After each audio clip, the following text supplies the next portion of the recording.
Dear students, आज हम BA part first के अंतर्गत प्रथम पेपर में राजनीति विज्ञान के मूल आधार के अंतर्गत परंपरागत राजनीति विज्ञान के बारे में अध्ययन स्टार्ट करते हैं। परंपरागत राजनीति विज्ञान के अंतर्गत सर्वप्रथम हम इसकी परिभाषाओं को इंगित करते हैं। राजनीति विज्ञान की परंपरागत राजनीति विज्ञान की जो राजनीतिक शास्त्रियों द्वारा परिभाषा की गई है वो केवल राज्य एवं सरकार तक ही सीमित है। परंपरागत राजनीति विज्ञान राजनीतिक वैज्ञानिक राजनीति विज्ञान को राज्य एवं सरकार के ढांचे का अध्ययन करने वाला विषय ही मात्र मानते हैं। अब इस राजनीति विज्ञान के बहुत से ऐसे सिद्धांत शास्त्री हुए हैं, राजनीतिज्ञ हुए, जो राजनीति विज्ञान को क्या मानते हैं? राज्य का अध्ययन मानते हैं, कुछ सरकार का अध्ययन मानते हैं, कुछ राज्य एवं सरकार का अध्ययन मानते हैं। तो वो राजनीति वैज्ञानिक कौन कौन से हैं? तो गार्डनर क्या कहते हैं? गार्डनर के शब्दों में राजनीति विज्ञान का प्रारंभ एवं अंत राज्य से ही होता है। ब्लंसली के शब्दों में राजनीति विज्ञान वह विज्ञान है जिसका संबंध केवल राज्य से है और जो उसकी परम आवश्यक प्रकृति, आधारभूत स्थिति तथा विधिक स्वरूप एवं विकास को समझने का प्रयास करता है।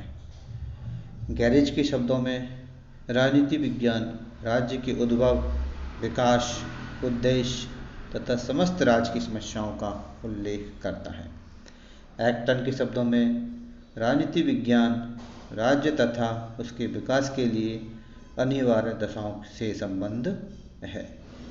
इन सब राजनीति वैज्ञानिकों ने, चाहे वो गार्डनर हो, ब्लंसली हो, गैरेज हो, एक्टर हो, उनके अनुसार राजनीति विज्ञान क्या है? राज्य का ही अध्ययन है। और सरकार का अध्ययन किसने माना है? कतिपय परंपरावादी राजनीति शास्त्री राजनीति विज्ञान को राज्य के स्थान पर सरकार के अध्ययन पर जोर देते हैं।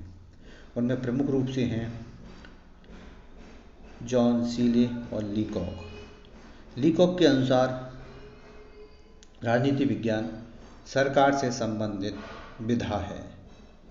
इसी प्रकार सीले के शब्दों में राजनीति विज्ञान के अंतर्गत शासन व्यवस्था का उसी प्रकार अनुशीलन किया जाता है जिस प्रकार अर्थशास्त्र में धन का, प्राणी शास्त्र में जीव का, बीजगणित में अंकों का एवं रेखागणित में स्थान तथा दूरी का अनुशीलन किया जाता है, अध्ययन किया जाता है।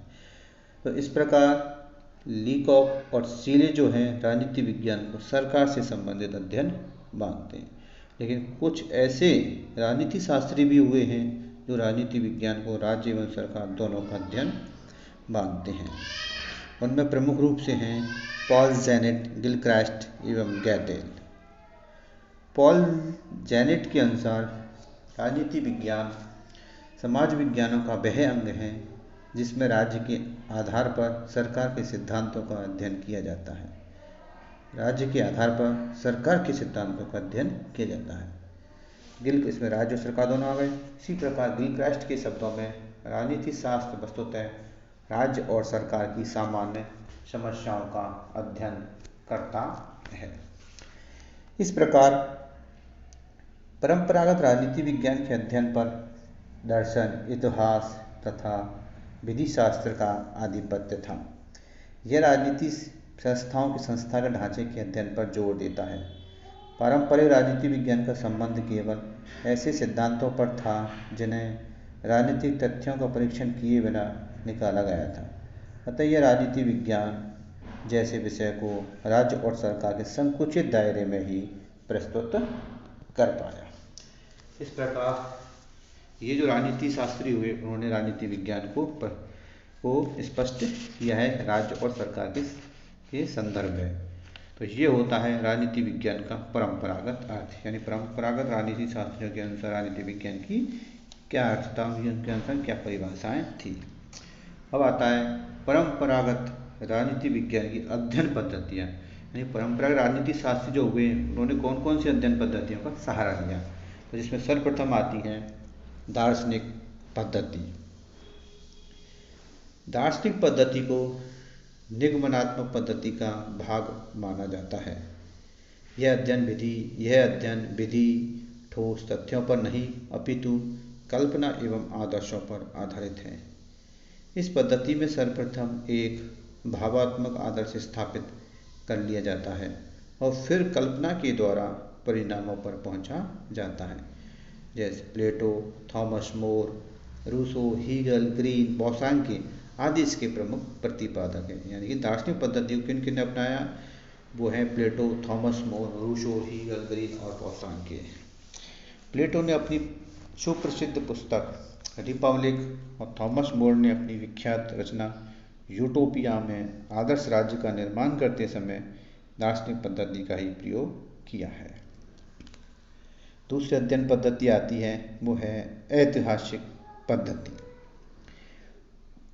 परंपरावादी राजनीति शास्त्रियों ने ऐतिहासिक पद्धति का प्रयोग किया। उनके अनुसार इतिहास राजनीति विज्ञान की प्रयोगशाला है। राजनीतिक संस्थाओं, आदर्शों, सिद्धांतों और समस्याओं की जड़ें इतिहास के पृष्ठों में खोजी जा सकती हैं। लास्की के अनुसार राजनीति विज्ञान का अध्ययन राज्यों के इतिहास में अनुभवों के परिणामों को इकट्ठा करके लिखने का प्रयास ही होना चाहिए। अब इसको मानने वाले कौन हैं, वो हैं कौन कौन से राजनीति शास्त्री हैं, मैकियावेली, बोदा, मॉन्टेस्क्यू, बर्ग आदि विद्वानों ने ऐतिहासिक पद्धति का ही प्रयोग किया है। तीसरी अध्ययन पद्धति आती है तुलनात्मक पद्धति। तुलनात्मक पद्धति का सर्वप्रथम प्रयोग अरस्तु ने किया था। उसने अपनी प्रसिद्ध ग्रंथ पॉलिटिक्स में 158 संविधानों का तुलनात्मक अध्ययन करके क्रांतियों के कारणों और उनके रोकने के उपायों का निरूपण किया।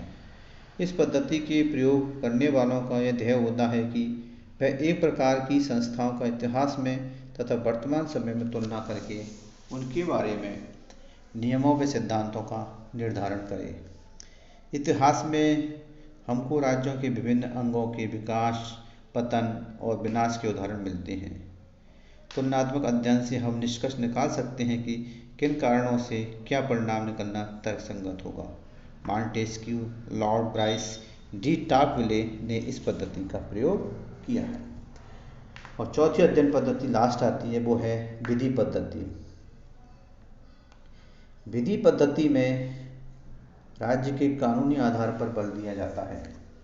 यह पद्धति राज्य को एक कानूनी इकाई मानती है जिसका कार्य कानून बनाना और उन्हें क्रियान्वित करना होता है। यह राजनीतिक संस्थाओं का अध्ययन संवैधानिक कानून के परिप्रेक्ष्य में करती है। इस पद्धति के समर्थकों में बिलोवी, दिग्विज इत्यादि के नाम उल्लेखनीय हैं। संक्षेप में परंपरावादी राजनीति विज्ञान की अध्ययन पद्धतियाँ जो थी हमने अभी अध्ययन की वो कौन सी हुई, दार्शनिक, ऐतिहासिक, तुलनात्मक, कानूनी, संवैधानिक या विधि। इनके अध्ययन वर्णनात्मक और अपरिष्कृत हैं, न कि व्याख्यात्मक अथवा विश्लेषणात्मक। इन्होंने विधि सम्मत औपचारिक संस्थाओं का ही प्रमुख रूप से वर्णन किया है। परंपरावादी राजनीति शास्त्रियों ने राजनीतिक संस्थाओं के ढांचे तथा औपचारिक संगठन का ऐतिहासिक, वर्णनात्मक तथा वैधानिक अध्ययन ही किया। अतः इनके अध्ययन प्रधानतः निश्चल या गतिहीन है और राजनीति में गत्यात्मक शक्तियों को समझने का कोई प्रयत्न भी नहीं किया गया है। इस प्रकार परंपरावादी राजनीति शास्त्रियों द्वारा अपनाई गई अध्ययन पद्धतियाँ कौन कौन सी हैं उसके बारे में भी हमने अभी अध्ययन किया है। वो थी दार्शनिक, ऐतिहासिक, तुलनात्मक और विधि पद्धति। धन्यवाद।